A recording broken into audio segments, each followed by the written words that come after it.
সিন্ডিকেটটা শিক্ষা, সিন্ডিকেটটা শিক্ষা, সিন্ডিকেটটা শিক্ষা। সকল ক্যাম্পাসের শিক্ষার্থীরা আমার ক্যাম্পাসে উপস্থিত ছিল। ঠিক কিছুক্ষণ পরেই অর্থাৎ 11:30টার দিকে শিক্ষা সিন্ডিকেটের একটি দল ঢাকা কলেজের প্রশাসনিক ভবন থেকে বেরিয়ে আমাদের ক্যাম্পাসে যে সকল শিক্ষার্থী অবস্থান করছিল সকল শিক্ষার্থীকে ক্যাম্পাস থেকে বের করে দেয় এবং আমাদের ঢাকা কলেজের গেটে তালা ঝুলিয়ে দেয়, বলে যে এখান থেকে কোনো বিক্ষোভ মিছিল বের হবে না। ইভেন আমি 22 স্টেশনের শিক্ষার্থী, আমাকে প্রিন্সিপাল ইলিয়াস স্যার আমাকে প্রশ্ন করে যে তুমি কে? উনি কে? আমি এখানকার স্টুডেন্ট। উনি কে? উনি সরকারি আমলা। কালকে ওনাকে বদলি করলে উনি এখান থেকে চলে যেতে হবে। আমি এখানকার স্টুডেন্ট। সরকার আমাদের পক্ষে অবস্থান নিয়ে বাংলাদেশের গণপ্রজাতন্ত্রী বাংলাদেশ সরকার শিক্ষার্থীদের পক্ষে অবস্থান নিয়ে বিশ্ববিদ্যালয় আইন পাস করেছে। সে আইনের প্রেক্ষাপট ছিল, বিশ্ববিদ্যালয়ের প্রেক্ষাপট ছিল রানিং সেশনগুলোর একাডেমিক জটিলতাকে নিরসন করে আমাদের যে পরিচয়হীনতা আছে এই পরিচয়হীনতাকে দূর করা।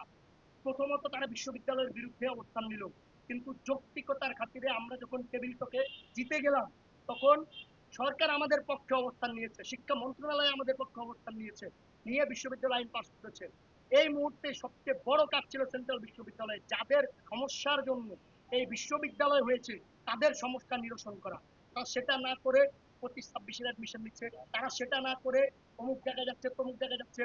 তারা যখন আমরা রানিং সেশন অ্যাড করতে বললাম তখন তারা বললো যে আমরা মত বিনিময় সভা শেষ করে আমরা তোমাদেরকে সিদ্ধান্ত জানিয়ে দিব। মত বিনিময় সভা শেষ, এখন শিক্ষা মন্ত্রণালয় থেকে একটি চিঠি দেওয়া হয়েছে গতকাল রাতে যে গণস্বাক্ষর দেওয়া হবে।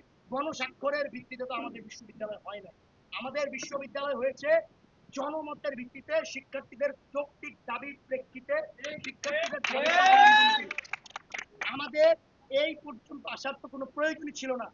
এই বিষয়টা তো সুরাহা সেদিন হয়ে গেছিল যেদিন অধ্যাদেশ ঘোষণা হয়েছিল। তারপরেও কেন এই বিষয়টা নিয়ে টাল বাহানা করা হচ্ছে? আজকে আমাদের শিক্ষার্থীদেরকে ভয় ভীতি দেখিয়ে ক্যাম্পাস থেকে বের করে দেওয়া হয়েছে। এই কারণে আমরা ঢাকা কলেজের মূল ফটকের তালা ভেঙে এখন এই ঢাকা কলেজের মূল ফটকে অবস্থান করছি।